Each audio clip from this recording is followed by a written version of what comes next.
जय हिंद। मैं आपका अपना दोस्त Dharmendra Kumar. Line by line Hindi NCERT series discuss कर रहे हैं अपन, और काफी चैप्टर्स अपन ने इसके अंदर डिस्कस कर लिए हैं। आज एक नया चैप्टर अपन स्टार्ट करने जा रहे हैं जिसका नाम है मानव स्वास्थ्य एवं रोग, human health and disease. 12th class का 8वां जो चैप्टर है वो आज यहां से अपन शुरू करने जा रहे हैं। नीट के पॉइंट ऑफ व्यू से बात करें तो लगभग 3 से 4 प्रश्न, 3 तो प्रश्न पूछे ही पूछे जाएंगे इस चैप्टर से। ठीक है, थोड़ा सा बड़ा चैप्टर है, समझने वाली चीजें भी इसके अंदर बहुत सारी है, तो सारा सब कुछ आपको समझा दिया जाएगा, कोई भी दिक्कत नहीं आएगी मेरी तरफ से। करना क्या है, आपको सेशन को पूरा देखना है, उसके बाद में एनसीईआरटी पढ़नी है। वैसे तो कोई डाउट नहीं रहेगा, लेकिन फिर भी अगर आपको लगता है कि किसी टॉपिक में आपको डाउट है तो आप कमेंट सेक्शन में कमेंट करके पूछ सकते हैं। बोले सर मुझे एनसीईआरटी की पिक्चर भेजनी है, एनसीईआरटी की फोटो लेके भेजनी है, टेस्ट पेपर की फोटो भेजनी है, कोई डाउट पूछना है या मॉड्यूल की पूछना है, तो क्या करेंगे? तो पिक्चर भेजनी है आपको, तो उसके लिए आपको इंस्टाग्राम पर सर्च करना पड़ेगा मुझे, MYDHARMEN, इस नाम से आप सर्च करेंगे तो मैं आपको मिल जाऊंगा। वहां अपने डाउट की पिक्चर आप भेज सकते हैं और मेरे साथ डाउट डिस्कस कर सकते हैं। सिर्फ डाउट का ही डिस्कशन होगा, ठीक है, फ्री ऑफ कॉस्ट, कोई भी चार्ज इसके नहीं है, क्योंकि मेरा जो उद्देश्य है वो है हिंदी माध्यम वाले विद्यार्थियों का मैक्सिमम सिलेक्शन करवाना, उनका जो सिलेक्शन रेशियो है वो बढ़ाना है किसी भी हाल में। इसीलिए ये सारा सब कुछ किया जा रहा है। बाकी सेशन को लास्ट तक देखिएगा, उसके बाद में आप डाउट पूछ सकते हैं। तो स्टार्ट अपन करते हैं। नेक्स्ट चैप्टर, अध्याय 8, मानव स्वास्थ्य तथा रोग, ह्यूमन हेल्थ एंड डिजीज। इसके अंदर 5 टॉपिक्स आपको दे रखे हैं। हर एक टॉपिक से प्रश्न पूछे जा चुका है। प्रीवियस ईयर के पिछले 10 साल के प्रश्न आप देखेंगे तो हर एक टॉपिक से आपको प्रश्न मिल जाएगा, तो बहुत इंपॉर्टेंट है ये। स्टार्ट अपन करते हैं इंट्रोडक्शन से, परिचय से, क्या अपन ने पढ़ रखा है, क्या अपन जानते हैं और क्या पढ़ने जा रहे इस चैप्टर में। एक लंबे समय तक स्वास्थ्य को शरीर और मन की ऐसी स्थिति माना गया जिसमें देह के कुछ तरल या ह्यूमर का संतुलन बना रहता था। तो स्वास्थ्य की परिभाषा से अपन स्टार्ट करेंगे इसको। काफी समय तक तो यह माना गया कि शरीर के जो तरल है या ह्यूमर जिसे अंग्रेजी में कहते हैं, अगर वो सही है तो क्या होगा, इंसान स्वस्थ रहेगा। और मूड उसका सही है, मन सही है, तो क्या है, वो सही है, इंसान स्वस्थ है। प्राचीन यूनान वासी जैसे कि हिप्पोक्रेटिस और चिकित्सा का भारतीय आयुर्वेद तंत्र भी यही दावा करते थे। हिप्पोक्रेटिस काफी फेमस थे, यूनान वासी जो थे। और आयुर्वेद के बारे में तो आपको पता ही है, आयुर्वेद सबसे पुराना कहते हैं कि इसमें मेडिकल फील्ड में सबसे पुराना यही था ट्रीटमेंट के लिए। ठीक है, ऐसा माना जाता था कि काले पित्त या ब्लैक बाइल वाले व्यक्ति गर्म व्यक्तित्व वाले होते हैं और उन्हें बुखार होता है। बाइल पित्त आपने सुना होगा, पित्त रस आपने सुना होगा, उसी से आपको रिलेट करना है पाचन चैप्टर से, 11th क्लास की एनसीईआरटी का 16वां चैप्टर जो है। तो ब्लैक बाइल है तो उसको गर्म व्यक्तित्व वाला माना गया था, मतलब उसका बॉडी गर्म रहेगी तो उसे ही बुखार कहा गया था। लेकिन ये जो सारा निष्कर्ष था इन सब का, तो वो यही था कि ये केवल एक विचारधारा थी, इसका प्रमाण अपने पास नहीं था, साइंटिफिक प्रमाण अपने पास नहीं था। विलियम हार्वे द्वारा प्रयोगात्मक विधि अपनाते हुए रक्त परिसंचरण की खोज और थर्मामीटर का उपयोग करते हुए काले पित्त वाले व्यक्तियों के शरीर का तापमान प्रसामान्य दर्शाने से स्वास्थ्य के अच्छे तरल की परिकल्पना को गलत सिद्ध कर दिया गया। ये महत्वपूर्ण है, ठीक है, ये महत्वपूर्ण है। आपको कभी भी नीट में प्रश्न पूछा जा सकता है, दिए गए कथनों में से कौन सा असत्य है, तो बोल देगा काले पित्त वाले व्यक्ति गर्म किसके अनुसार, इनके अनुसार, जो हिप्पोक्रेटिस और जो भी अपने पास आयुर्वेद था उनके अनुसार जो था कि कुछ तरल का संतुलन होना जरूरी है स्वास्थ्य के लिए। फिर बोल देगा थर्मामीटर की जो खोज थी या परिसंचरण की जो खोज थी विलियम हार्वे ने की थी। अच्छे तरल की परिकल्पना को गलत सिद्ध विलियम हार्वे ने किया, और दे देगा उपरोक्त में से कोई नहीं। तो उपरोक्त में से कोई नहीं चला जाएगा, क्योंकि एनसीईआरटी के हिसाब से स्टेटमेंट डायरेक्ट वो दे सकता है एज इट इज स्टेटमेंट। तो ऐसा हल्के में ना ले कि इसमें से प्रश्न नहीं पूछा जाएगा, किसी भी प्रकार से प्रश्न पूछे जा सकते हैं। कुछ वर्षों बाद जेविगी ने बताया कि तंत्रिका तंत्र या न्यूरल सिस्टम और अंतःस्रावी तंत्र, जिसे एंडोक्राइन सिस्टम अपन कहते हैं, हमारे प्रतिरक्षा तंत्र या इम्यून सिस्टम को प्रभावित करते हैं और हमारा प्रतिरक्षा तंत्र हमारे स्वास्थ्य को बनाए रखता है। अब न्यूरल सिस्टम में जो तंत्रिकाओं का सिस्टम है, जिसमें ब्रेन आता है, स्पाइनल कॉर्ड आता है, और बहुत सारी लाखों करोड़ों में क्या आती है, तंत्रिकाएं आती है जो कंट्रोल करती है सब कुछ, बोलने से लेकर, खाने से लेकर, बीमारी से लेकर, सब कुछ कंट्रोल करती है तंत्रिकाएं। और इसके साथ में आता है अंतःस्रावी तंत्र, एंडोक्राइन सिस्टम जिसे अपन कहते हैं, और इसको आप इन दोनों चैप्टर को 11वीं क्लास में पढ़ते हैं। एंडोक्राइन सिस्टम में हॉर्मोन्स आते हैं, सारे के सारे हॉर्मोन्स पढ़ते हैं। तो ये जो 21वां और 22वां चैप्टर है उसके अंदर इससे डिस्कस अपन करते हैं। तो ये दोनों सिस्टम है वो स्वास्थ्य को बनाए रखते हैं। इस प्रकार मन और मानसिक अवस्था हमारे स्वास्थ्य पर असर डालती है। निसंदेह स्वास्थ्य निम्नलिखित बातों से प्रभावित होता है। तो पहली जो बात है वो है आनुवांशिक विकार, जेनेटिक विकार, जो अपने को पेरेंट्स से मिल रहा है, माता पिता से बच्चों में जो भी विकार ट्रांसफर हो रहे हैं उसे अपन कहते हैं आनुवांशिक विकार या जेनेटिक डिसऑर्डर। वह अपूर्णताएं जिनको लेकर बच्चा जन्मता है और वह अपूर्णताएं जो बच्चों को जन्म से माँ बाप से ही वंशागत होती है उसे अपन कहते हैं आनुवांशिक विकार, और इससे स्वास्थ्य प्रभावित होता है। उसके बाद में आता है संक्रमण, इन्फेक्शन जो होता है, एक इंसान से दूसरी जगह में, दूसरे इंसान में इन्फेक्शन हो रहा है उसे संक्रमण कह रहे हैं अपन, सिंपल सा फैल रहा है उसे संक्रमण कह रहे हैं। फिर आता है हमारी जीवन शैली, जिसमें हम खाना खाते हैं, पानी पीते हैं, विश्राम शरीर को देते हैं, व्यायाम करते हैं, हमारा स्वभाव हमारे भीतर है, और जिनकी हम में कमी आदि शामिल है। जीवन शैली, अब जीवन शैली का मतलब ये आप बिल्कुल ना ले कि आप स्वस्थ है, इसका सही से आप उठ रहे हैं, बैठ रहे, खा रहे, पी रहे, तो इसका मतलब ये नहीं कि आप स्वस्थ हैं, जरूरी नहीं है। वहां पर हो सकता है कोई ना कोई उसमें बीमारी हो जो एक्सप्रेस नहीं हो रही, अभी परिभाषा आपको यहाँ पर समझ में आएगी।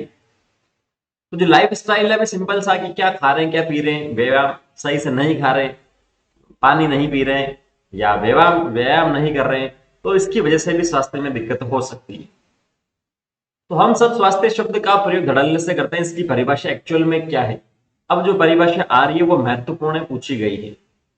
स्वास्थ्य का अर्थ मात्र रोग की अनुपस्थिति अथवा शारीरिक स्वस्थता नहीं है। जैसे मैंने अभी आपको ऊपर बताया कि आपको ऐसा लग रहा है कि सब कुछ सही चल रहा था, ऐसा नहीं है कि आप स्वस्थ हैं। एक टर्म मैं आपको बताऊंगा, बेप्स। क्या बताऊंगा? बेप्स। याद रखने के लिए ट्रिक बता दूंगा, बेप्स। किसको? स्वास्थ्य की, हेल्थ की डेफिनेशन के लिए। ठीक है, तो ऐसा नहीं कि रोग की अनुपस्थिति है या शारीरिक स्वस्थ तो वो आप स्वस्थ हैं। शारीरिक स्वास्थ्य है आपका तो स्वस्थ आप नहीं हो सकते, हो सकता है कि मानसिक कोई दिक्कत हो, है ना, सामाजिक कोई दिक्कत हो, तो वो भी बीमारी के अंदर है। तो इसे पूर्ण रूप से शारीरिक, मानसिक और सामाजिक स्वास्थ्य के रूप में परिभाषित किया जा सकता है, अभी जो मैं बता रहा था। बी का मतलब होता है बिहेवियर, ए का मतलब होता है इमोशनल, पी का मतलब होता है फिजिकल, और एस का मतलब होता है सोशल। बिहेवियर मतलब आपका व्यवहार कैसा है, आपकी भावनाएं कैसी है, आपका शरीर कैसा है, और आपकी सोसाइटी में क्या किस प्रकार का वो है अपना। तो ये जो चारों टर्म है वो स्वास्थ्य की जो परिभाषा उसके अंदर अपन इंक्लूड करते हैं। अगर चारों सही है तब तो आप स्वस्थ हैं, ठीक है, और नहीं है तो फिर आप अस्वस्थ हैं। भले ही रोग की अनुपस्थिति हो, आपका सोसाइटी में सही नहीं है, आपकी भावनाएं सही नहीं, तो आप अस्वस्थ। जब लोग स्वस्थ होते हैं तो वो अधिक काम करने में सक्षम होते हैं, इससे उत्पादकता बढ़ती है और आर्थिक संपन्नता आती है। स्वास्थ्य से लोगों का आयु काल बढ़ता है और शिशु और मातृ मृत्यु दर में कमी होती है। अच्छा स्वास्थ्य बनाए रखने के लिए संतुलित आहार, व्यक्तिगत स्वच्छता और नियमित व्यायाम बहुत महत्वपूर्ण है। शारीरिक और मानसिक स्वास्थ्य बनाए रखने के लिए अति प्राचीन काल से योग का अभ्यास किया जा रहा है, तो इसमें से नहीं पूछेगा प्रश्न। रोग और शरीर के विभिन्न प्रकारों पर उनके प्रभाव के बारे में जागरूकता, संक्रामक रोगों के प्रति टीकाकरण या प्रतिरक्षीकरण जिसे अपन कहते हैं। आपने सुना होगा कि बच्चे को 6 महीने, 12 महीने, 2 साल, 2.5 साल में टीका लगाना जरूरी है, वैक्सीनेशन। बड़ों को भी लगाते हैं। अपशिष्ट का समुचित निदान, जो भी वेस्ट है उसको आप सही ढंग से उसका निपटान अपन करेंगे तो बीमारी फैलने के चांसेस कम रहेंगे। रोग वाहक का नियंत्रण और खाने और पीने के संसाधनों को स्वच्छ रख रखाव अच्छे स्वास्थ्य के लिए आवश्यक है। ठीक है, तो इसमें से तो नहीं पूछेगा, और पूछेगा तो आप कर देंगे, इतना मुझे भरोसा है। जब शरीर के एक या अधिक अंगों या तंत्रों के पर कार्यों पर प्रतिकूल प्रभाव पड़ता है और विभिन्न चिन्ह और लक्षण प्रकट होते हैं तो हम कहते हैं कि हम स्वस्थ नहीं है या हमें रोग हो गया। तो रोग को 2 कैटेगरी में डिवाइड करते हैं, एक तो संक्रामक जिसे इन्फेक्शियस कहते हैं अपन अंग्रेजी में, और दूसरा आता है असंक्रामक जिसे नॉन इन्फेक्शियस कहते हैं, मतलब इन्फेक्शन नहीं हो सकता है। संक्रामक में क्या होगा, मैं आपके पास बैठा हूं, मुझे कोई बीमारी है तो आपको हो सकती है, खांसने से, छींकने से हो सकती है, और असंक्रामक में ऐसा नहीं होगा। ठीक है, तो जो रोग एक व्यक्ति से दूसरे व्यक्ति में संचरित होते हैं आसानी से, उससे अपन कहते हैं संक्रामक रोग। संक्रामक रोग बहुत आम है और हम सब कभी ना कभी इससे शिकार हुए हैं। जैसे एड्स इसमें सबसे घातक है, ऐसा नहीं कि इसका अपन शिकार हो, शिकार में कॉमन कोल्ड आ गया, जुकाम वगैरह आ गया, ठीक है, लेकिन ये सबसे कॉमन बताया गया है। ए संक्रामक रोगों में कैंसर जो है वो सबसे महत्वपूर्ण है। इसका संक्रमण होता नहीं है, लेकिन जिसमें कैंसर है तो मृत्यु उसकी लगभग निश्चित ही हो जाती है। नशीले पदार्थ और एल्कोहल का कुप्रयोग भी हमारे स्वास्थ्य पर प्रतिकूल प्रभाव डालते हैं। अब बात करते हैं मानव में सामान्य रोग। ये सिंपल सा ध्यान में आपको रखना है, संक्रामक का एक एग्जाम्पल और संक्रामक का एक एग्जाम्पल जो महत्वपूर्ण है, घातक जो है, बाकी भी और आएंगे भी, आपको समझ में आ जाएगा। बात करते हैं मानव में कौन कौन से सामान्य रोग है जो डेली लाइफ में देखने को मिल सकते हैं अपन को। रोग करने वाले जो कारक होते हैं उसे अपन रोगजनक कहते हैं। ये आपको ध्यान में रखना है। वो वायरस हो सकता है, वो बैक्टीरिया हो सकता है, वो कवक हो सकता है, वो बड़ा कोई जीव हो सकता है, ठीक है, इसी के आधार पर अपन पढ़ेंगे। तो अनेक जीव जिसमें जीवाणु, विषाणु, कवक, प्रोटोजोआ, कर्मी आदि शामिल है, जो मनुष्य में क्या करते हैं, रोग पैदा करते हैं, और इन्हें अपन क्या करते हैं, इन्हें ऐसे रोग कारक को रोगजनक कहते हैं, और अंग्रेजी में पैथोजन उसे अपन कहते हैं। पैथोलॉजी होता है स्टडी ऑफ डिजीज। क्या होता है, पैथोलॉजी होता है स्टडी ऑफ डिजीज। पैथोजन होता है जो अपना कारक है, रोग कारक है, उसे अपन कहता है पैथोजन, रोगजनक जो। इसीलिए अधिकांश परजीवी या जो पैरासाइट रोगजनक हैं, क्योंकि ये परपोषी के भीतर या उसके ऊपर रहकर उसे क्षति या हानि पहुंचाते हैं। परजीवी मतलब दूसरों पर जीवन व्यापन, दूसरों के साथ जीवन व्यापन करते हैं, या तो अंदर या शरीर के बाहर, शरीर के अंदर या शरीर के बाहर। अपने अंदर भी लाखों की संख्या में क्या है, परजीवी मिल जाएंगे, लेकिन हो सकता है वो अपने लिए फायदेमंद हो सकता है अपने लिए वो रोगजनक को, अलग अलग का अलग अलग काम है। रोगजनक हमारे शरीर में कई तरह से प्रवेश कर सकते हैं, अपनी संख्या में वृद्धि कर हमारी सामान्य अत्यावश्यक क्रियाओं में बाधा पहुंचाते हैं। फलस्वरूप आकृतिक मतलब मोर्फोलॉजिकल और पर कार्यात्मक क्षति होती है। अगर वो रोग कारक है, जैसे कुछ विषाणु जीवाणु जो फायदेमंद है, लेकिन अगर वो रोग कर रहे हैं तो किसी की भी बॉडी में आकृति में परिवर्तन हो सकता है। जो कार्य कर रहा है उसमें उसकी कार्य करने की जो एफिशिएंसी है, क्षमता जो है, वो यहां से क्षति हो सकती है, घट सकती है। रोगजनकों के लिए आवश्यक है कि वे परपोषी के भीतर वातावरण के अनुसार अपने को अनुकूलित कर ले। जैसे उदाहरण लिखा है, रोगजनक आंत्र में प्रवेश करता है तो उसको आमाशय के निम्न पीएच, आमाशय की पीएच पाचन तंत्र में आपको 11th क्लास की एनसीईआरटी के 16 चैप्टर में बता रखा है, लगभग 1.8 इसकी पीएच होती है, अम्लीय पीएच इसकी होती है। तो अगर कोई बैक्टीरिया जा रहा है तो अगर इस अम्लीय पीएच पर वो सर्वाइव करेगा तो अपनी संख्या बढ़ा लेगा, नहीं तो ये अम्लीय पीएच इसको क्या कर देगी, खत्म कर देगी। तो अम्लीय पीएच में जीवित रहने और विभिन्न पाचक एंजाइमों का प्रतिरोध करने की क्षमता रखनी चाहिए। रोगजनक जीवों के भिन्न भिन्न वर्गों के कुछ निरूपकों और उनसे होने वाले रोगों के बारे में यहाँ अपन चर्चा करेंगे, ठीक है, और उपाय भी यहाँ पर संक्षेप में बताएंगे। मतलब छोटे मोटे डॉक्टर आप बन जाएंगे, दवाई लिखना नहीं आएगा आपको, बस थोड़ा सा आइडिया हो जाएगा, ठीक है। तो सबसे पहले बात करते हैं बैक्टीरिया से होने वाले रोग की, जिसमें सबसे पहले आता है टाइफाइड। कौन सा आता है, टाइफाइड बुखार आता है।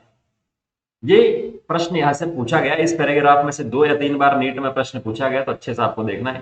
तो टाइफाइड जो होता है वो एक बैक्टीरिया से होता है, जीवाणु से होता है, और उस जीवाणु का नाम है साल्मोनेला टाइफी। क्या है, साल्मोनेला टाइफी।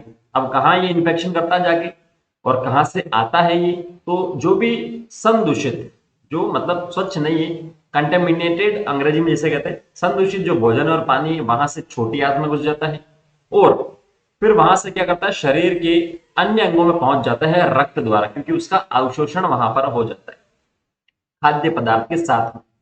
अब अवशोषण हो गया, रक्त में पहुंच गया, रक्त में पहुंचेगा, अपनी संख्या को बढ़ाएगा, और संख्या बढ़ाएगा तो लक्षण इसके दिखना शुरू हो जाएंगे। तो लक्षण में टाइफाइड, जैसे इसमें जवर लिखा है मतलब फीवर लिखा है, तो बुखार तो होगा ही होगा 39 से 40 डिग्री सेंटी, कमजोरी आएगी, आमाशय में पीड़ा होगी, कब्ज रहेगा, सिर दर्द रहेगा, भूख नहीं लगेगा, आदि इसके क्या है, अभिलक्षण है, लक्षण है इस टाइफाइड ज्वर।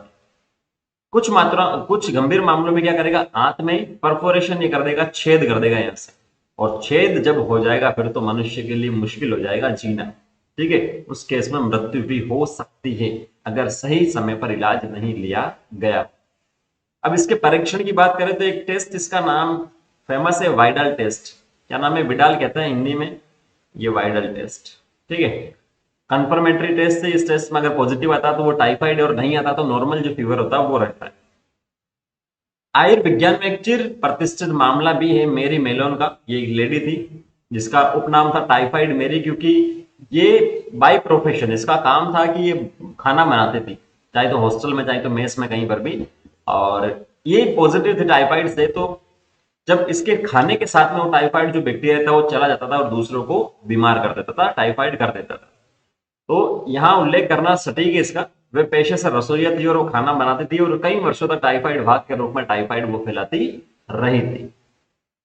दूसरा अपने पास आता है न्यूमोनिया। आपने सुना होगा, छोटे बच्चों में तो कॉमन सुना ही होगा, बाकी बड़ों में भी होता है। न्यू बॉर्न में सबसे ज्यादा होता है न्यूमोनिया। ये जो है ये भी बैक्टीरिया से होता है। मैं ये बार बार आपको बता रहा हूँ, रोग जनक के बारे में आपको ध्यान में रखना है कि बैक्टीरिया से हो रहा है, वायरस से हो रहा है, या कवक से हो रहा है, या हेलमिंथेस से हो रहा है। कंफ्यूज कभी भी वो कर सकते हैं नीट वाले। ठीक है, तो निमोनिया जो है ये जीवाणु से होता है, बैक्टीरिया से होता है। दो आपको ध्यान में रखने इनके नाम, एक तो स्ट्रेप्टोकोकस न्यूमोनी, ध्यान में रह जाएगा, और दूसरा हीमोफिल्स इन्फ्लुएंजी। कौन सा? हीमोफिल्स इन्फ्लुएंजी। इस रोग में क्या होता है, निमोनिया में क्या होता है, चेस्ट जो है उसमें पानी बढ़ना स्टार्ट हो जाता है, ये आपने सुना होगा।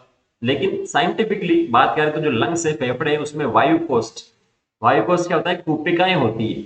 ये आपने ट्रेकिया पढ़ा है, उसके बाद में ब्रोंकस पढ़ा है, श्वसनिकाएं जिसे अपन कहते हैं, ये एक तरह एक साइड का लंग्स में बता रहा हूँ, तो श्वसनिकाएं यहाँ विभक्त होती रहती है। और सबसे लास्ट में यहाँ पर क्या होता है, छोटे छोटे गोलाकार ये कूपिकाएं होती है, ये कूपिका। तो यहाँ ये जो कूपिकाएं बताई जा रही है संक्रमित हो जाती है और इसके अंदर फ्लूइड भरना स्टार्ट हो जाता है। इसके अंदर क्या होता है, फ्लूइड भरना स्टार्ट हो जाता है यहाँ पर। और फ्लूइड भरेगा तो सांस लेने में दिक्कत आएगी, क्योंकि एक्सचेंज ऑफ गैसेस इसी कूपिका में होती है। CO2 और जो O2 का जो आदान प्रदान होता है वो इसी जगह पर होता है। जब इसके अंदर फ्लूइड भर जाएगा तो आदान प्रदान में क्या होगी, थोड़ी सी दिक्कत आएगी। तो संक्रमण से वायु कोष्ठ में तरल भर जाता है, जिसके कारण सांस लेने में गंभीर समस्या पैदा हो जाती है। इसके अन्य अभिलक्षणों की बात करें तो बुखार, ज्वर, ठिठुरन आता है, खांसी, सिर दर्द, ये लक्षण। गंभीर मामलों में होठ और हाथ की उंगलियों के नाखूनों का रंग धूसर से लेकर नीला तक हो जाता है, कलर चेंज इसके अंदर हो जाता है। स्वस्थ मनुष्य को संक्रमण किसी संक्रमित व्यक्ति द्वारा छोड़े गए बिंदु को, मतलब छींक आई, खांसी आई, तो उससे जो छोटे छोटे ड्रॉपलेट जो निकल रहे हैं जो दिखते नहीं है, उससे हो सकता है। एरोसोल्स द्वारा सांस लेने से, या संक्रमित व्यक्ति के गिलास या बर्तन आदि के इस्तेमाल से हो सकता है। मानव में होने वाले कुछ अन्य जीवाणु, तो एक जीवाणु वाला अपन ने टाइफाइड पढ़ लिया है, दूसरा अपन ने निमोनिया पढ़ लिया। बाकी ये डिटेल से नहीं बताना चाह रहा, लेकिन इसने लिख दिया कि ये होते हैं अतिसार, पेचिस जिसे कहते हैं, डायसेंट्री, प्लेग और डिप्थेरिया। तो 5 जो है बैक्टीरिया से होने वाले रोगों के बारे में अपन ने यहाँ पर पढ़ लिया है। ये आपको ध्यान में रखना है, पूछ लेगा कभी भी निम्न में से कौन सा बैक्टीरिया जनित रोग नहीं है। टाइफाइड दे देगा, निमोनिया दे देगा, और इन 3 जो लिखे इसमें से एक दे देगा, प्लेग दे देगा, ठीक है, और कॉमन कोल्ड दे देगा, या कुछ भी दे देगा। वो कॉमन कोल्ड आंसर चला जाएगा क्योंकि वो वायरस से होता है, नहीं। तो अब बात करते हैं विषाणु से होने वाले रोगों की। तो विषाणु से होने वाला जो रोग, सामान्य से जुकाम जिसे अपन कहते हैं, और वो जो होता है नासा विषाणु, या अंग्रेजी में कहते हैं राइनो वायरस, उससे होता है। जो मानव में क्या है, संक्रामक रोग है, सामान्य जुकाम फैलाता है, सर्दियों में मोस्टली देखते हैं अपन। ये नाक और श्वसन पथ को संक्रमित करता है, लेकिन फेफड़ों को संक्रमित नहीं करता है। बहुत बहुत महत्वपूर्ण, इसे आप 5 स्टार कर लीजिएगा। इस स्टेटमेंट को आप 5 स्टार कर लीजिएगा, सबसे ज्यादा महत्वपूर्ण है ये पूछ लेगा फेफड़ों को संक्रमित करने वाला विषाणु या जीवाणु है। तो अभी अपन ने बात की लंग्स में, निमोनिया, स्ट्रेप्टोकोकस न्यूमोनिया की बात की थी। लेकिन राइनो वायरस जो है वो केवल नाक और जो अपर रेस्पिरेटरी ट्रैक्ट है ना, ऊपर ऊपर से करेगा, लंग्स के अंदर इसका कोई भी काम नहीं। अभी लक्षण आपको पता है जुकाम के, हेडेक होना, नाक बंद रहना, थोड़ा बहुत बुखार आना, ये सब, कंठ वंठ आवाज सही नहीं होना, ठीक है। तो नासी संकुलता, नेजल कंजेशन, नाक बंद हो जाता है, आस्रा हो जाता है, सिक्रेशन यहाँ से निकलता, कंठदाह, कंठ में थोड़ी सी दिक्कत होती है, स्वर रुक्षता मतलब फटी हुई आवाज, खांसी, सरदर्द, थकावट आदि आता है, और 3 से 7 दिन तक ये रहता है। संक्रमित व्यक्ति की खांसी और छींकों से निकले बिंदु जब स्वस्थ व्यक्ति द्वारा सांस लेने पर अंदर जाते हैं, अथवा पेन, किताब, प्यालों, दरवाजों की मूठों, कंप्यूटर की कीबोर्ड या माउस जैसे संदूषित हुई वस्तुओं के संपर्क में आता है, तो उससे भी वो संक्रमित हो सकता है। सिंपल सा है। तो ये अपन ने बात कर ली विषाणु की। इसकी विषाणु की। अब बात करते हैं प्रोटोजोआ से होने वाले रोग की। तो आपने सबसे कॉमन तो सुना होगा मलेरिया के बारे में, है ना। मलेरिया के बारे में सुना होगा, टाइफाइड और मलेरिया तो कॉमन ही है एक तरह से। तो इससे कई सालों से मनुष्य लड़ता आ रहा है। प्लाज्मोडियम नाम सुना होगा 11th क्लास की एनसीईआरटी के दूसरे चैप्टर में। ये बार बार मैं इसीलिए बताता हूं क्योंकि रिलेट करके आप पढ़ेंगे बायो को या किसी भी सब्जेक्ट को तो आसानी से आपको समझ में आएगी चीजें, रटने की जरूरत नहीं पड़ेगी हर बार। तो प्लाज्मोडियम जो है एक क्या है, छोटा सा प्रोटोजोआ है जो मलेरिया के लिए क्या है उत्तरदायी है। और प्लाज्मोडियम पूछा जाए तो क्या है, प्रोटोजोआ है। ठीक है, विषाणु पढ़ लिया है, जीवाणु पढ़ लिया, प्रोटोजोआ की बात कर रहे हैं। प्लाज्मोडियम की विभिन्न जातियां हैं, जैसे plasmodium vivax, plasmodium malariae, plasmodium falciparum. तो ये विभिन्न प्रकार के मलेरिया के लिए उत्तरदायी है। इसमें से प्लाज्मोडियम जो फेल्सीपेरम है वो क्या है, होने वाले दुर्गम या मेलिग्नेंट सबसे गंभीर और ये घातक भी हो सकता है, मृत्यु भी इसके अंदर कभी कभी होती है। सबसे घातक अगर पूछा जाए कि प्लाज्मोडियम की निम्न जाति में से कौन सा सबसे घातक है, plasmodium vivax, plasmodium malariae, plasmodium falciparum, या उपरोक्त में से कोई नहीं। तो आपको आंसर देना है प्लाज्मोडियम फेल्सीपेरम इज द घातक प्रोटोजोआ। ठीक है, टॉक्सिक है सबसे ज्यादा है। ये चित्र आपको दे रखा, अभी इसे देखेंगे अपन। आइए प्लाज्मोडियम के जीवन चक्र पर एक निगाह डालते हैं, चित्र में आपको बता रखा है। तो प्लाज्मोडियम का जो जीवन चक्र है वो दो जीवों पर निर्भर करेगा। एक तो संक्रमित मादा एनाफ्लीज, ये मच्छर है। मादा एनाफ्लीज जो लिखा है ये क्या है, मच्छर, नर से नहीं हो रहा, मादा से ही होता है। ठीक है, वो क्या करती है जब मानव को काटती है तो जो प्लाज्मोडियम जीवाणु जो है या स्पोरोजाइट्स कहते हैं, जीवाणु का मतलब यहाँ ये ना समझे कि ये बैक्टीरिया है, स्पोर की बात कर रहे हैं अपन। स्पोर आप पादप में भी पढ़ते हैं, स्पोर बीजाणु जिसे अपन कहते हैं। ठीक है, तो जीवाणु जो है प्लाज्मोडियम जीवाणु वो मनुष्य के शरीर में घुस जाता है कब, जब एनाफ्लीज, मादा एनाफ्लीज जो खुद उसमें इंफेक्शन हो रखा है। ठीक है, तो वहां जब वो काटेगी इंसान को, मनुष्य, तो उसके अंदर घुस जाता है। ये जो जीवाणु है वो संक्रामक रूप है, इन्फेक्शियस है। प्रारंभ में परजीवी यकृत में अपनी संख्या बढ़ाता है। ये प्लाज्मोडियम क्या करेगा, यकृत में पहुंच जाएगा रक्त के द्वारा। ठीक है, और वहां अपनी संख्या बढ़ाएगा। उसके बाद में लाल रुधिर कणिकाओं पर क्या करेगा, आक्रमण करेगा। आरबीसी पर वो आक्रमण करेगा जिससे आरबीसी फट जाएगी। और आरबीसी तो आपको पता है बहुत महत्वपूर्ण रोल है, ये ऑक्सीजन का कैरियर होती है। ठीक है, और भी बहुत सारे इसके काम है। तो अगर वो थोड़ी सी उसकी संख्या कम होगी तो क्या होगी, दिक्कत होगी। तो जब आरबीसी यहां से फटना शुरू होगी कुछ इस प्रकार से, तो यहां से क्या होगा, एक विषैला पदार्थ निकलेगा, टॉक्सिक पदार्थ। ए विषालु का मतलब ऐसा नहीं कि वो विषैले नहीं है, आ विषालु है इसका मतलब है वो टॉक्सिक है, जिसे अपन कहते हैं हीमोजोइन। हीमो शब्द हीमोग्लोबिन से अपन जोड़ सकते हैं याद रखने के लिए। ठीक है, हीमोजोइन इसे अपन कहते हैं, जो आरबीसी से निकलता है। कहाँ, जो अपना प्लाज्मोडियम उसके इंफेक्शन के बाद में लीवर में अपनी वो संख्या बढ़ाता है उसके बाद। तो हीमोजोइन जब निकलेगा तो क्या होगा, ठिठुरन होगी, कपकपाएगा इंसान, और 3 से 4 दिन के अंतराल में उच्च ज्वर आएगा। आवर्ती का मतलब रिपीट हो रहा हो बार बार, 3 से 4 दिन। जब मादा एनाफ्लीज मच्छर किसी संक्रमित व्यक्ति को काटती है तब परजीवी उसके शरीर में प्रवेश कर जाता है। ठीक है, अब सामान्य कोई मादा एनाफ्लीज मच्छर है जो इन्फेक्शन जिसके अंदर हो रहा है उस इंसान को काटेगी। ठीक है, तो वापस से उसके अंदर प्लाज्मोडियम चला जाएगा और उसका आगे का परिवर्तन वहां होता है। ये परजीवी मच्छर में बहुसंख्यात्मक रूप से बढ़ते रहते हैं और जीवाणु जी बन जाते हैं जो उसकी लार ग्रंथियों में जमा हो जाता है। तो मच्छर में कहा जमा रहते हैं, ये लार ग्रंथियों में, सलाइवरी ग्लैंड में वो जमा रहते हैं। और वापस से जब वो मच्छर किसी मनुष्य को काटेगा तो जीवाणु उसके शरीर में प्रवेश कर जाएगा। और ये जो है इसकी जो इवेंट बता रखे वो वापस से रिपीट होंगे, आवर्त यहाँ पर चलता रहेगा। ये दिलचस्प बात है कि मलेरिया परजीवी को अपना जीवन चक्र पूरा करने के लिए दो परपोषियों की आवश्यकता होती है, इसमें एक तो मनुष्य और दूसरा क्या है, मच्छर। क्योंकि वो क्या करेगा, एक तो मच्छर में भी रहेगा लार ग्रंथि में, और उसके बाद में काटने के बाद में मनुष्य में भी आएगा, फिर वहां से वापस मच्छर में, फिर वहां से इसमें। तो ये आपको ध्यान में रखना है। इसमें 2-3 जो शब्द लिखे हैं, एक तो हीमोजोइन, कहाँ इसकी संख्या बढ़ा रहा है, परपोषी कितने हैं, कौन कौन से हैं, नर मच्छर है, मादा मच्छर है। ठीक है, मादा एनाफ्लीज जो है रोग वाहक अर्थात रोग का संचरण करने वाले भी होती है। चित्र को आप देख सकते हैं, ये मच्छर जो था इसने काटा है, मच्छर ने काटा, ये उसका नसीब था, पता नहीं ऐसी कोई शायरी है। जब मच्छर दूसरे मानव को काटता है तब जीवाणु काटने के साथ मानव के शरीर में चला जाता है। उसके बाद में यकृत में अपनी संख्या बढ़ाता है और वहां से संख्या बढ़ाने के लिए अलैंगिक रूप से वो जनन करता है, कोशिका को फोड़ देता है और रक्त में मोजित हो जाता है। उसके बाद में क्या होगा, लाल रुधिर कोशिकाओं में अलैंगिक रूप से जनन करता है, उन्हें फोड़ देता है और जो लक्षण है वो शुरू कर देता है, क्योंकि यहाँ पर हीमोजोइन रिलीज होगा।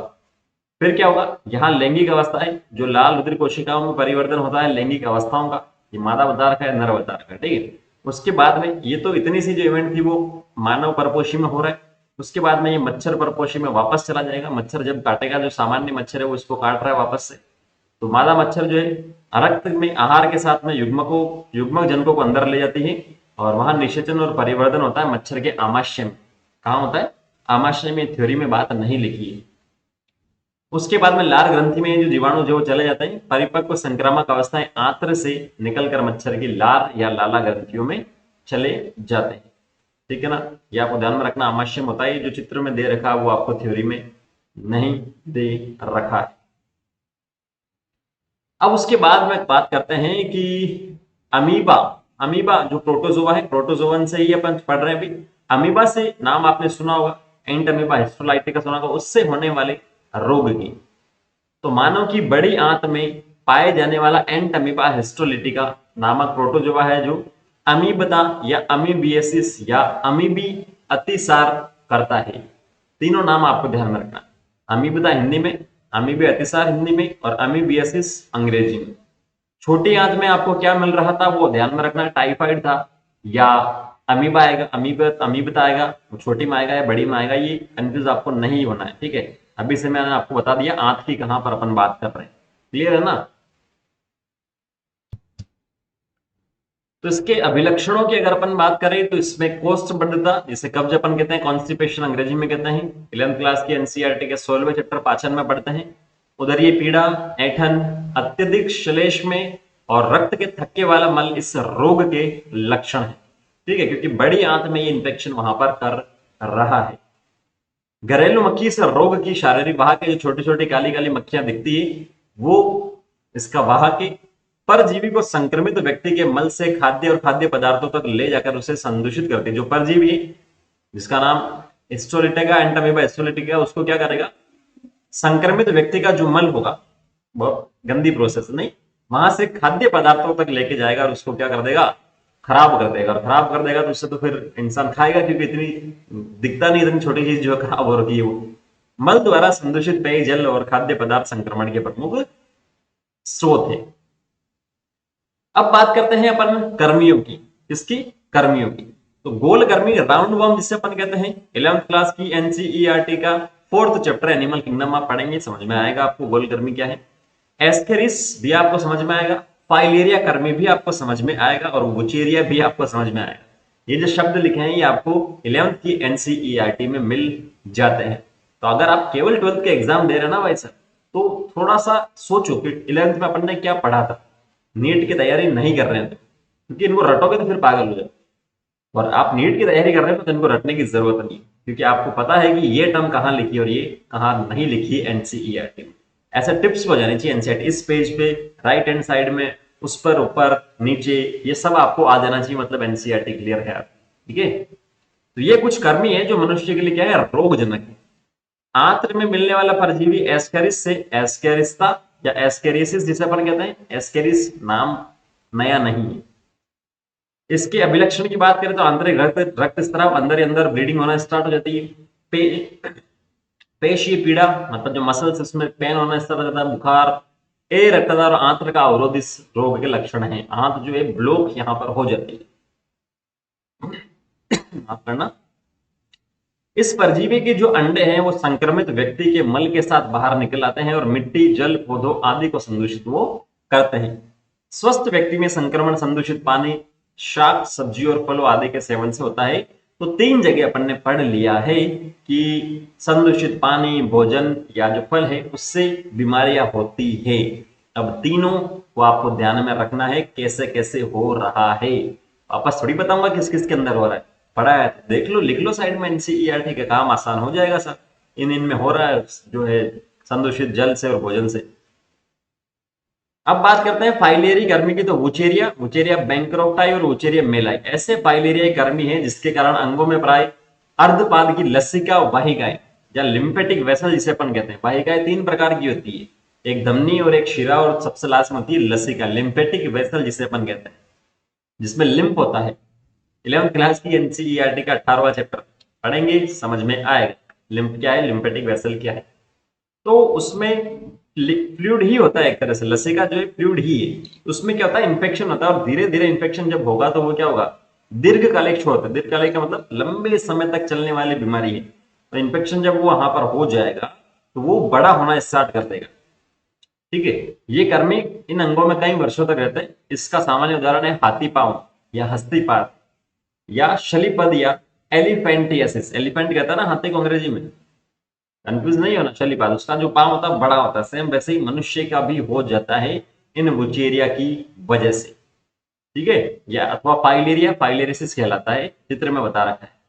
तो जब इन्फेक्शन होगा, बड़ा बड़ा अंग हो जाएगा तो क्या होगा, उसके आसपास वाले जो अंग होंगे वो भी प्रभावित होंगे, और वो आसपास वाले जननिक अंग, पांव के पास में जननिक अंग ही आएंगे सबसे पहले, तो प्रभावित होते हैं और इससे भारी विरूपिताएं आ जाती है। रोग वाहक जो है कौन सा है, मादा मच्छर, जो किसी स्वस्थ व्यक्ति को काटती है तो रोगजनक उस शरीर में प्रवेश कर संचरित हो जाता, तो मादा ही परेशान करती है ज्यादा। ठीक है, मादा मच्छर। देखेंगे निम्न पाद में एक साइड में यहां से इंफेक्शन जो हुआ था, लिम्फेटिक वेसल फैलना स्टार्ट हुई, फूलना स्टार्ट हुई। तो जो गोनेट्स है, ये जो टेस्टिस वगैरह आपको बताए जा रहे हैं यहाँ पर, ये प्रभावित इसके अंदर हो रहे हैं। और देखेंगे तो विरूपताएं आ रही है, डिफॉर्मेशन भी हो रहा है यहाँ पर। ठीक है, ना हो तो अच्छा है ऐसा किसी को। अब बात करते हैं अपन फंगस या कवक से होने वाली जो बीमारियां है वो, बैक्टीरिया पढ़ लिया, वायरस पढ़ लिया, और प्रोटोजोआ अपन ने पढ़ लिया, कर्मी अपन ने पढ़ लिया। कवक की बात करते हैं तो माइक्रोस्पोरम, ट्राइकोफाइटन और एपिडर्मोफाइटन आदि जो वंश है, अनेक कवक या दाद रिंगवर्म के लिए उत्तरदायी। दाद आपने सुना होगा कॉमन, रिंगवर्म टीवी में एड आपने देखा होगा। ठीक है, तो ये जो माइक्रोस्पोरम एमटीई जिसे अपन कहते हैं, या एमईटी आप याद रख लो, MET met, microsporum, epidermophyton, epi में ए नहीं आएगा, ई आएगा, और टी में ट्राइकोफाइटन। ये जो तीनों वंश बताए जा रहे हैं, कोई जीव नहीं है, ये वंश बताए जा रहे हैं, वंश। ठीक है, वंश, वंश बताए जा रहे हैं, जाति नहीं है, इसमें भी कंफ्यूज कर देगा कभी भी वो। तो ये रिंग बम के लिए है। तो इसमें क्या होता है, संक्रामक रोग जो है मनुष्य में बहुत ही सामान्य है। विभिन्न भागों पर जो त्वचा, नाखून और शिरोवल के स्केल्प मतलब ऊपर वाला जो पार्ट है, सूखी और शल्की विक्षतियां, स्केल लीजन इस रोग के प्रमुख लक्षण। देख सकते हैं इसमें दाढ़ी पर बेचारे की सफेद सफेद, ये सूखा सूखा, ये होठ के नीचे यहाँ पर हो रहा है। सर्दियों में मोस्टली होता है यहाँ होठ के नीचे मेरे तो, पर ठीक हो जाता है 2-4 दिन में। इन विक्षतियों में तेज खुजली होती है, उष्मा और नमी इन कवकों को त्वचा के वलन या फोल्ड जो है, जैसे कि ग्रोइन और पाद उंगलियों के बीच, ग्रोइन का मतलब ये जो अपनी बाजुएं हैं, उंगलियां जो है पैर की, ठीक है, वहां पर पनपने में काफी मदद करती है, जो उष्मा और नमी मिलती है वो। तो संक्रमण कैसा हो सकता है, संक्रमित व्यक्ति के तौलिए, कपड़े या कंघे का प्रयोग करने से हो सकता है, तो किसी के भी दूसरे का प्रयोग ना करें। अनेक संक्रामक रोगों के निरोध और नियंत्रण के लिए व्यक्तिगत तथा जन स्वास्थ्य स्वच्छता बनाए रखना महत्वपूर्ण है। व्यक्तिगत स्वच्छता से शरीर को साफ रखना, पीने के लिए साफ पानी, खाना, शाक सब्जियां, फल आदि का सेवन शामिल है। जन स्वास्थ्य में जो है अपशिष्ट पदार्थ, मलमूत्र उत्सर्ग या एक्सक्रीशन जिसे अपन कहते हैं एक्सक्रीटा, उनका समुचित निपटान करना है। जलाशय कुंड या मल कुंड, सेसपूल जिसे अंग्रेजी में कहते हैं, और तालाबों की समय समय पर सफाई करनी है, उनका विसंक्रमण करना है, और खान पान में स्वच्छता के मानक जो उनका पालन करेंगे तो बीमारियों से अपन दूर रहेंगे। ये उपाय विशेष रूप से वहां अनिवार्य है जहां संक्रामक रोग खाद्य पदार्थों और पानी के द्वारा संचरित होते हैं, जैसे टाइफाइड, अमीबा और एस्केरिस्ता। देखा, दिखा ना इन्होंने, मैंने आपको पहले ही कहा था। ऐसी कौन कौन सी बीमारियां हैं जिसमें आपको ध्यान में रखना है, 3-4 जो भी बीमारियां हैं ये जो खाने और पीने से होती है, तो टाइफाइड, अमीबा और एस्केरिस।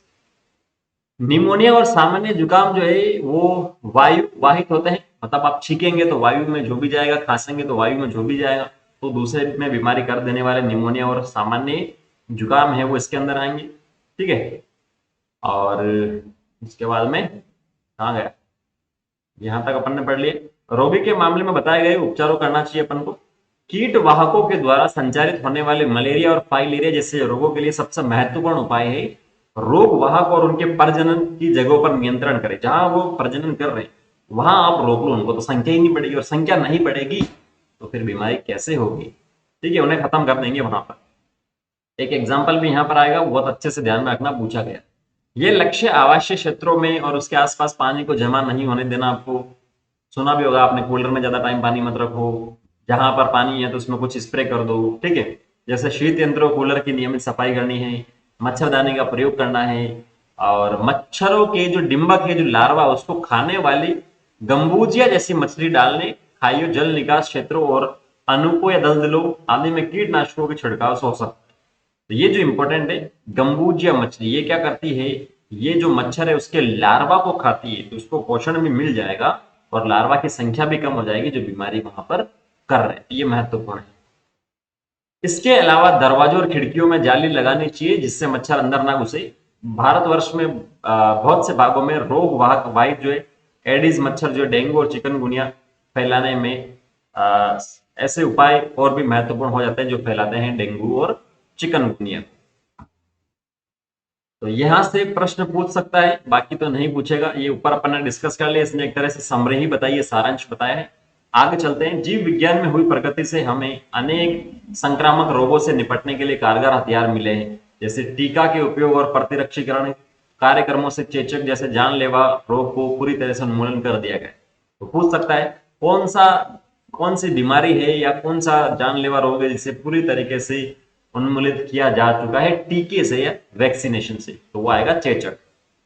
एनसीईआरटी के हिसाब से चलेंगे, बाकी तो बहुत सारे वो नहीं पढ़ने अपन। वैक्सीन के इस्तेमाल से पोलियो, डिप्थीरिया, निमोनिया, टेटनस जैसे संक्रामक रोगों को काफी हद तक अपन ने क्या किया, नियंत्रित किया है। जैव प्रौद्योगिकी, जिसके बारे में आप 12वें अध्याय में और ज्यादा पढ़ेंगे, 11वें और 12वें दोनों में पढ़ते हैं, छोटी सी यूनिट है 2 चैप्टर की। वहां नए नए और अधिक सुरक्षित वैक्सीन बनाने के कगार हैं उस बायोटेक्नोलॉजी की, और पढ़ा रखा है और वापस से पढ़ा देंगे उसको, ठीक है। प्रतिजीवी को एंटीबायोटिक और अन्य दूसरी औषधियों की खोज ने भी संक्रामक रोगों के प्रभावी ढंग से उपचार करने में हमें सक्षम बनाया। बोले इसमें से तो क्या ही पूछेगा, सीधा पूछ लेगा दिए गए कथनों में से कौन सा सही है। ये सीधा स्टेटमेंट लिख देगा यहाँ पर, बाकी अलग लिख देगा तो बोले आप भी सोचोगे यार। कंफ्यूज किसी भी तरीके से कर सकते हैं। एनसीईआरटी का एक एक शब्द, एक एक खड़ी पाई, एक एक कोमा, एक एक लाइन इंपॉर्टेंट है, इसलिए लाइन बाय लाइन एनसीईआरटी अपन पढ़ रहे हैं। तो इसको यहां पर करते हैं अपन आज खत्म। नेक्स्ट सेशन में जब अपन मिलेंगे तो इसके आगे का देखेंगे। यहाँ ये टॉपिक होता है कंप्लीट। इसमें अगर आपको कोई डाउट है, सेशन पूरा देख लिया आपने, उम्मीद में करता हूँ, नहीं देखा तो भी कोई बात नहीं, इसमें किसी का भी कोई घाटा नहीं है, ठीक है। सेशन पूरा देख लिया तो बढ़िया बात है, वेल एंड गुड। उसके बाद में आप एनसीईआरटी पढ़ लीजिएगा, 100% क्लियर हो जाएगी। किसी भी शब्द में दिक्कत है, पैराग्राफ में दिक्कत है, बीमारी में दिक्कत है, तो आप कमेंट सेक्शन में कमेंट करके मुझसे पूछिएगा। पैसे नहीं लग रहे हैं यहाँ पर। नहीं डाउट की पिक्चर भेजनी है तो इंस्टाग्राम पर इस आईडी से आप सर्च कीजिए MYDHARMEN, वहां अपने डाउट की पिक्चर आप मुझे भेज सकते हैं, ठीक है।